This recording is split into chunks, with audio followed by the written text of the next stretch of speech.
Assalamualaikum warahmatullahi wabarakatuh. Di sini kami dari kelompok 4 akan memaparkan materi kami dengan judul Pengembangan Bahan Ajar dan Media Pembelajaran Bahasa di SD. Sebelumnya perkenalkan kami dari kelompok 4 terdapat 6 anggota, yaitu yang pertama Brilian Sukma Pradana dengan NIM 10, yang kedua Hesti Ariska Dewi dengan NIM 12, yang ketiga Zahra Nabila Efri Oktania dengan NIM 26, yang keempat Ani Mutiah dengan NIM 28, yang kelima Savitri Duanggraini dengan NIM 32, dan yang terakhir Hanjar Agung Prasetyo dengan NIM 44.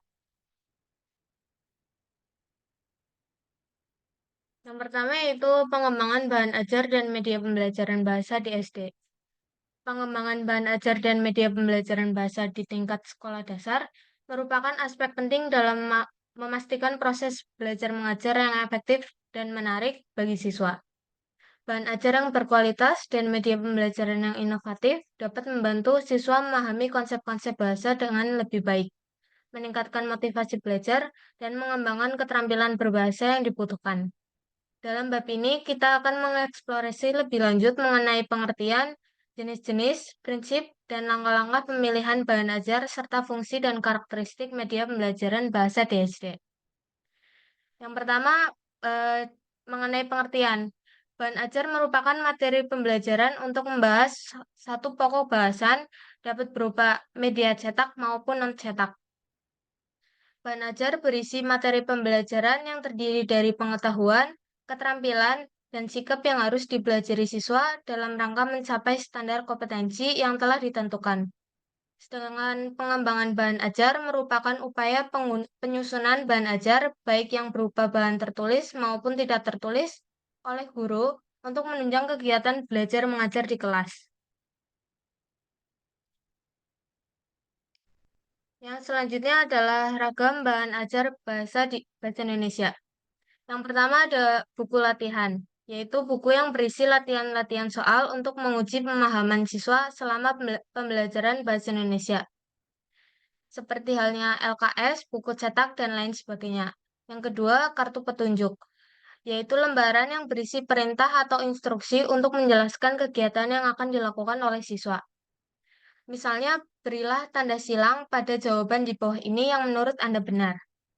Yang ketiga, kartu aktivitas, yaitu lembaran atau buku yang berisi seluruh kegiatan yang dilakukan guru dan siswa selama proses pembelajaran bahasa Indonesia. Dari awal pembelajaran hingga akhir pembelajaran selama 1 hari. Yang selanjutnya ada materi latihan, yaitu berupa materi yang diajarkan oleh guru kepada siswa yang disesuaikan dengan standar kompetensi dan indikator yang akan dicapai sekaligus sebagai bahan dalam mengajarkan latihan soal serta setelah materi dipelajari. Yang terakhir yaitu panduan praktis, berupa petunjuk yang diperoleh siswa ketika akan melakukan penelitian atau percobaan. Selanjutnya akan dijelaskan oleh Ibu Ani.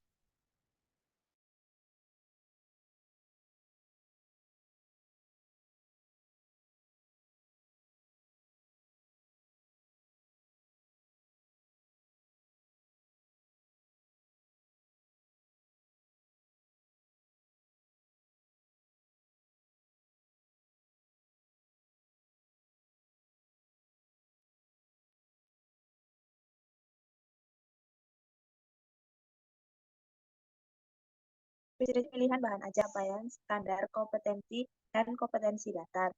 Yang kedua, konsistensi. Jika kompetensi dasar harus dikuasai siswa ada 2 macam, maka bahan ajar yang diajarkan juga harus meliputi 2 macam. Yang ketiga yaitu kecukupan. Materi yang diajarkan tidak boleh terlalu sedikit atau terlalu banyak, melainkan harus cukup memadai untuk mencapai standar kompetensi. Selanjutnya akan dibaca oleh Bapak.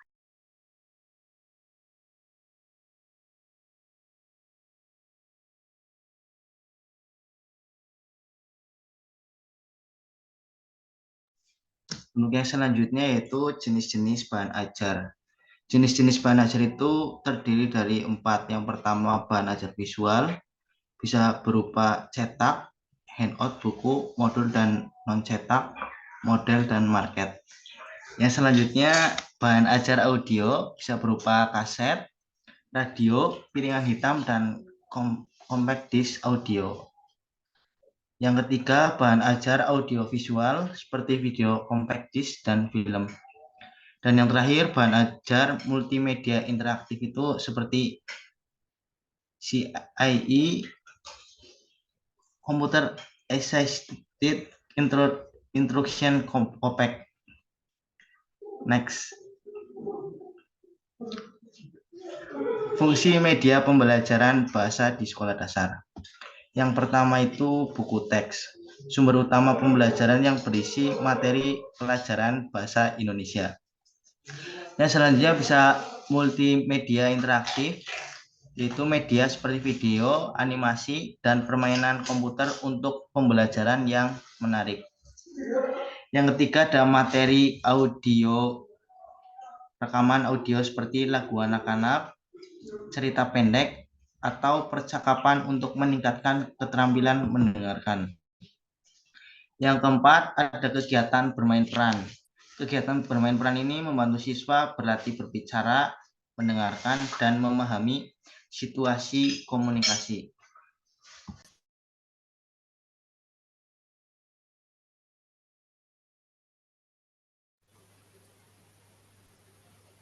Selanjutnya ada karakteristik media pembelajaran bahasa Indonesia di SD.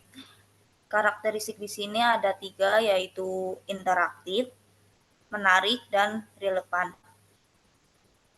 Interaktif, media pembelajaran harus memungkinkan interaktif antara siswa dan materi pembelajaran.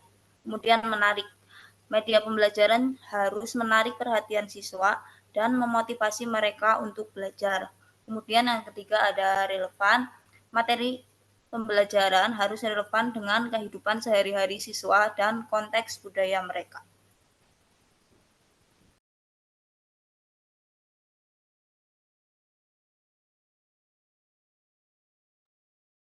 Selanjutnya ada materi pengembangan bahan ajar dan media pembelajaran bahasa di SD. Yang pertama, strategi pengajaran efektif, mencakup berbagai strategi pengajaran yang sesuai dengan karakteristik anak SD, seperti pembelajaran berbasis proyek, pembelajaran kooperatif, dan pembelajaran berbasis masalah.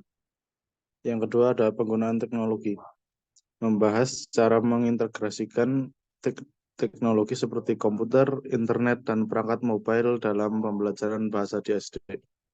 Yang ketiga, penilaian hasil belajar, mencakup strategi penilaian yang sesuai dengan pembelajaran bahasa di SD, termasuk penilaian formatif dan sumatif. Selanjutnya ada pemanfaatan sumber daya lokal. Yang pertama ada cerita rakyat.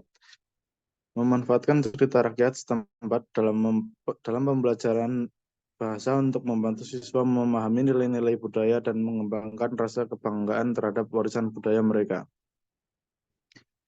Selanjutnya ada lagu daerah. Menggunakan lagu-lagu daerah sebagai media pembelajaran bahasa untuk memperkaya pengalaman belajar siswa dan melestarikan budaya lokal. Yang terakhir ada kebudayaan lokal. Memanfaatkan kebudayaan lokal lainnya seperti permainan tradisional untuk memperkaya materi pembelajaran bahasa dan membangun pemahaman siswa terhadap identitas budaya mereka. Sekian presentasi dari kami. Bila ada banyak salah, mohon dimaafkan. Assalamualaikum warahmatullahi wabarakatuh. Waalaikumsalam warahmatullahi wabarakatuh.